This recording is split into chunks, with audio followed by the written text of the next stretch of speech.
Kelsey. This is my channel, The Fancy Hat Lady Reads. I'm wearing one of my fancy booktube hats, and today happens to be both my real birthday and my booktube anniversary. Today is my 2-year-on booktube anniversary, but I don't have, like, a booktubiversary video plan for you guys because I don't have anything like particularly profound to say about the 2-year milestone right now. I tend to be pretty overwhelmed with one thing or another around the New Year's time of year.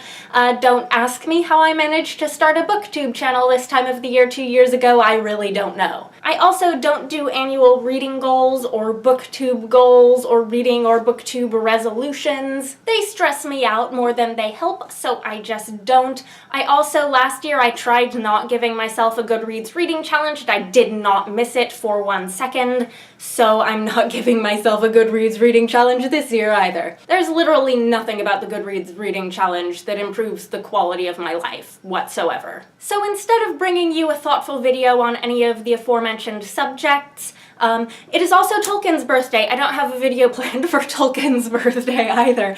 I am just going to do my December book haul. And this is a pretty delicious book haul. I only got 2 books for Christmas.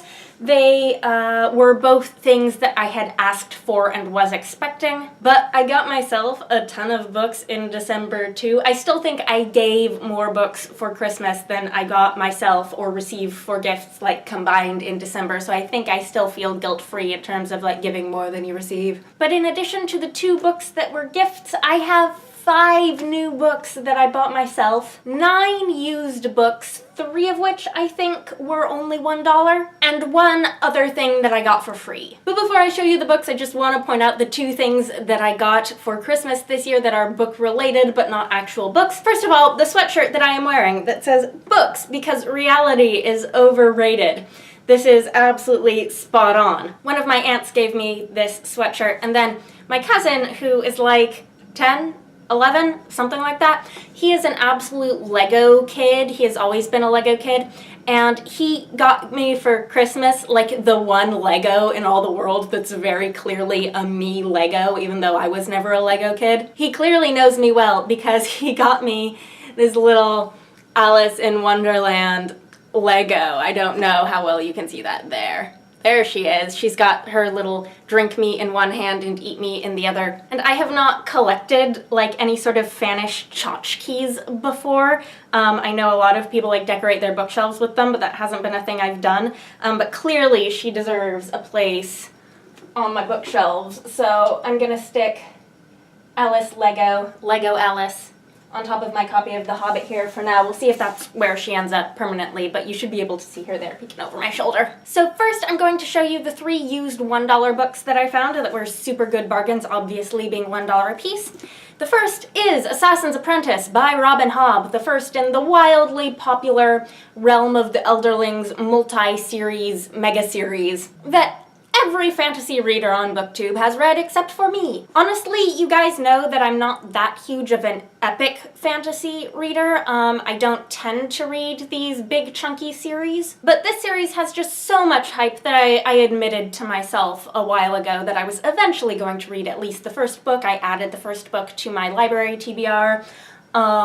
And now I have it, so I don't have to get it from the library. And this is the first book in the Farseer trilogy, which is the first series in this, like, multi-series series. The next $1 book I picked up was The Lost Child of Lychford by Paul Cornell. This is the 2nd book in his Lychford series of Tor.com novellas, which are about, they're a contemporary fantasy series about some witches in this town called Lychford. The first one, The Witches of Lychford, was on my October TBR, but I did not get to it. It's still a high priority for me to read if I need to sneak something short into a readathon somewhere. I've heard great things about this series. If I like the first one, now I'll have the second one on hand. And then the third $1 book I got was this old hardcover of Memory and Dream by Charles de Lint. This is one of the Newford books that I've been like hoarding tons of Charles de Lint books because I think I will like some of them. I'm sure I won't like all of them. I'm sure I won't love all of the ones I have. I'm sure that some of them will be better for me than others. But I'm pretty sure there will be some Charles de Lint books that I like. I've read like one or two of his short stories, and I've hoarded like tons of his books because I keep finding them for $1. The Newford series doesn't have to be read in order. They are connected standalones and short story collections that take place, I think, all in the same town called Newford. I am not planning on starting with the beginning of the series. I'm planning on starting with The Onion Girl, because that's the one that's been on my TBR the longest. But I think this may be the second book in the series and the first novel in the series, because the first book, Dreams Underfoot, which I also have, is a short story collection. Next, moving on to the gasp more than $1 used books, I have a lovely copy in pristine condition of The Strange and Beautiful Sorrows of Ava Lavender, which has been on my TBR for a really long time. This is a young adult magical realism novel that like had a vast popularity boom on BookTube a long time ago, and I still haven't read it, and it's one of those books that is just probably a book that I'm going to like. This is by Leslye Walton. It has a beautiful cover. This is the paperback, but it's still absolutely lovely. The spine has feathers on it and stuff. It's just pretty. And I think it's about several generations of women in one family, and Ava Lavender, the last in this line of women, has been born with wings. So when I visited my parents in the Seattle area for Christmas, I went on a used book shopping spree at Half Price Books. I find that used bookstores in the Seattle area tend to have a much wider selection of SFF, especially mass market paperbacks. Used bookstores in New York City just don't have the physical space to stock that many mass markets. And I bought 5 books, and I could not believe that I found all of these in the same place on the same day. That just, I feel like that would never happen to me here. And it was during the after Christmas sale period where everything was 20% off, so I got a great deal. So these are all very, very yummy looking. The first book I have is The Woodwife by Terri Windling. This is another one of those very well respected urban fantasy novels that I think are more on the folklorish side of things. Terri Windling is well known as being an expert in these sort of folklorish things. This one is blurbed by Charles de Lint on the front. I see it won the Mythopoeic Award, I'm pretty sure. It's been on my radar for a long time, and I was very excited to stumble across it. Next, I have Cordelia's Honor by Lois McMaster Bujold. This is the first, at least chronologically, in the Vorkosigan saga, which is her super well-respected, award-winning science fiction series. I think this book follows the mother of the main protagonist of the series, and I think even though it wasn't published first, it's considered a fine place to start. This is actually a bind-up of 2 books, the first being Shards of Honor and the second being Barear. Next, I have The Worm Ouroboros by E.R. Eddison. I hope I'm pronouncing the title of this book correctly.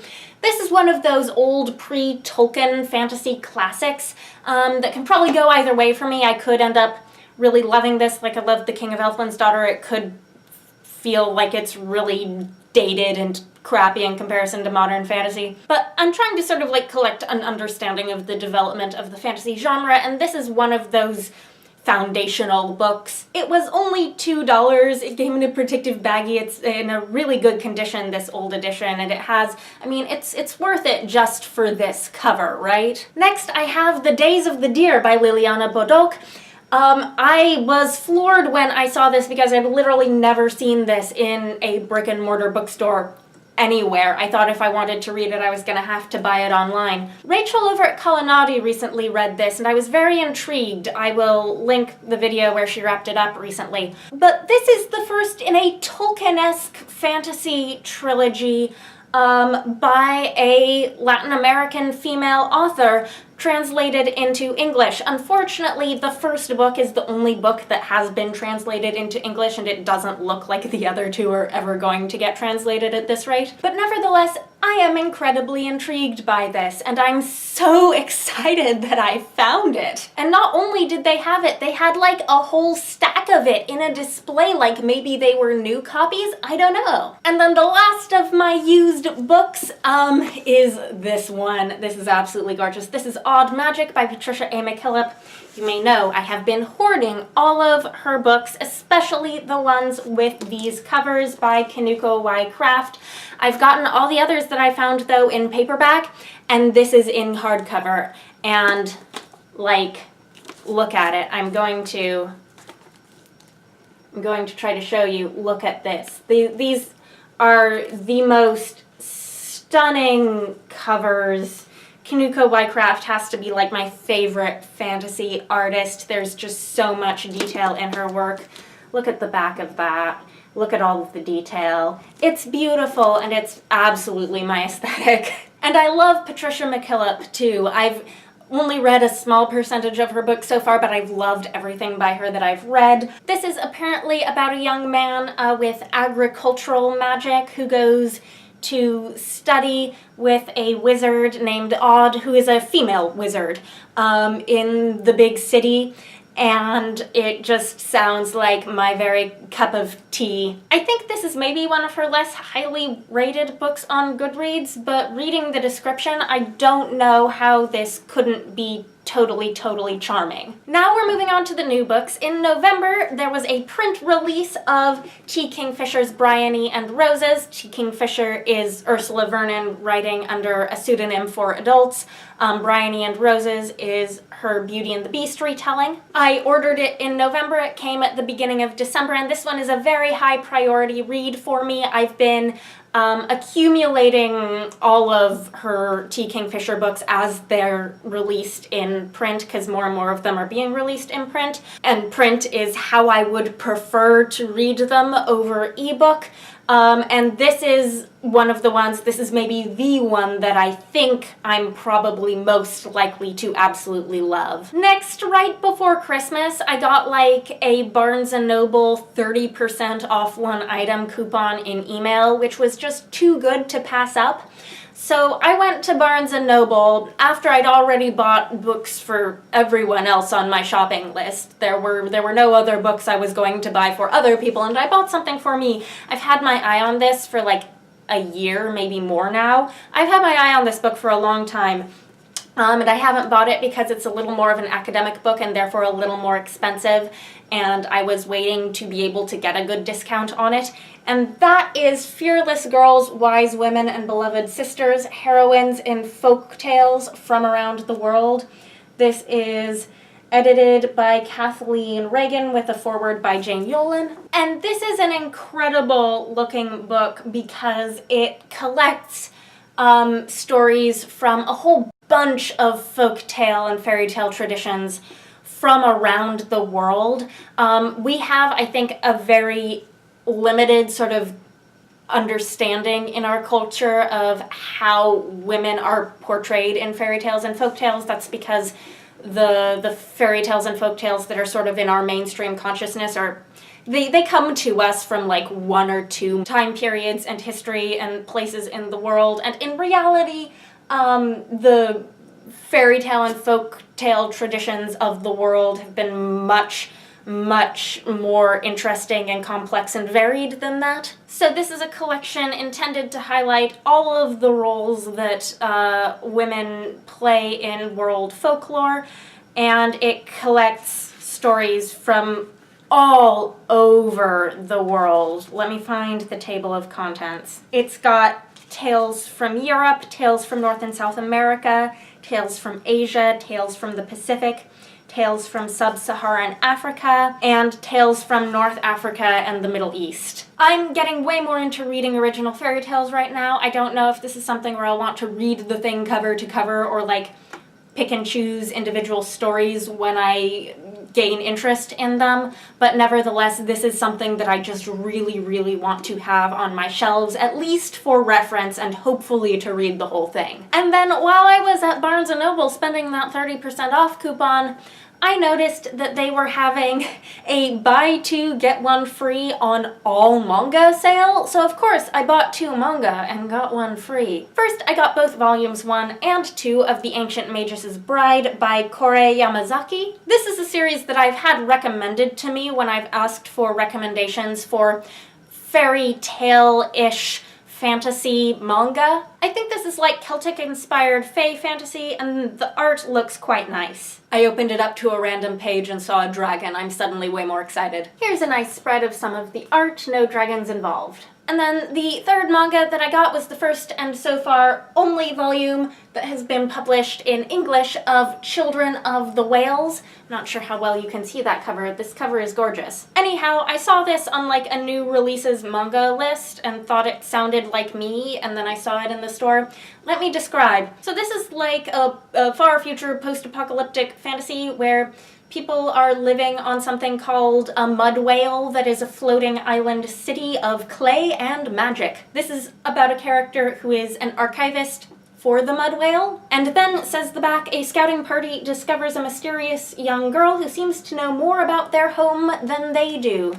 And the art in this is also very nice to look at. In fact, I kind of like this art better because this is a physically bigger volume and the pages are bigger and you can get like more of this landscape stuff. It looks very nice. It just seems weird enough that I might totally love it. Then I have the 2 books that I got for Christmas, both of which I asked for and both of which I knew were coming. First, I have Throne of Jade by Naomi Novik. This is the second book in the Temeraire series, a gift to me from the same family member who gave me the first book. Where is it? Where is it? From the same family member who gave me His Majesty's Dragon. I also believe I'm getting book 3 for my birthday, so spoilers for my January book haul. I think this book in the series follows Lawrence and the Dragon Temeraire as they go to China and learn more about where Temeraire came from, because he's a very special Chinese dragon that got captured by the English. This is an alternate history of the Napoleonic Wars with dragons. And then next we have the second T. Kingfisher book in this haul, and this is the Halcyon Fairy book. You may remember, if you watched my Books Under the Tree tag, I said I thought I was getting this for Christmas. I wasn't 100% sure. I was right, I got it. This is a combination of 2 different things. In the back, you have the entirety of the Toad Words and Other Stories short story collection, which was previously published in ebook form, which is a bunch of Ursula Vernon's short fairy tale stories. In the front, we have something totally wonderful and unique, which is a series of blog posts that Ursula Vernon posted on her blog, where she posted the entire text of a bunch of weird fairy tales she was reading, like weird original fairy tales that are out of copyright, and annotated them with her own commentary. And that is what the first chunk of this book is all of these weird fairy tales that I've never heard of, with Ursula Vernon's personal commentary. I am so excited. I have been following her Swiss Family Robinson live tweet like religiously. Her commentary on things is just so good. And it's in this format where it'll be like a paragraph of the original text, and then she'll say something, and then like a paragraph of the original text, and then she'll say something, and it like switches between 2 fonts there. So yeah, I'm pumped. I don't know if I'll actually read this in order. I might read the Toad Words stories first. Those might be higher priorities for me to read her original fiction, and that's the second half of the book. I might read the second half of the book before going back and indulging in the first half. And so the last thing in this book haul is a weird thing. So I volunteer at a bookstore that accepts used book donations, and I don't work in the part of the store that does the actual processing of the donations, so this isn't usually something I come across. But if we get donations of old ARCs, obviously we can't sell them. And I was shelving books one day, and I caught this one that had somehow made it through and gotten priced and gotten onto our shelves. And because I was the one who caught it, I was faced with the dilemma of you have to either put this in the trash can or take it home. And this isn't a book that I would have gone out of my way to read, but it is by an author I've read recently and liked enough that I wasn't going to throw this book in the trash can. I was going to take it home. This is Love in the Time of Global Warming by Francesca Lia Block. It is an old arc for a book that was published in 2013, and so we couldn't sell it in the store. So a couple months ago, I read Psyche in a Dress by this same author, which was a Greek mythology thing that used myths to talk about relationships and abuse and that sort of stuff. It was written in mostly poetry. It was very dense, very magical, realist. There was some very hard, disturbing content, but it was also very beautiful, and I liked what it did with the myths. This has a lot of really mediocre reviews, but this is a book that looks like it has a bunch of those same elements. This takes place in a Los Angeles that has been totally flattened by an earthquake, so it's sort of an apocalyptic, dystopian, near-future Los Angeles. And the main character is a teenage girl who sets off on a journey of some sort with a copy of the Odyssey, and then the story in this ends up mirroring the Odyssey. It may also be sort of magical realism-ish, and it's short enough that it's probably going to go in my long-neglected stack of shorter readathon potential books. Anyhow, that was my December book haul. I'm not going to hold them all up for you again. You already saw the thumbnail. I'm not going to put myself through that. Anyhow, let me know what you think of these books, if you read any of them, if you're interested in them. Anyhow, I hope you're having a nice day. That is all. Bye for now.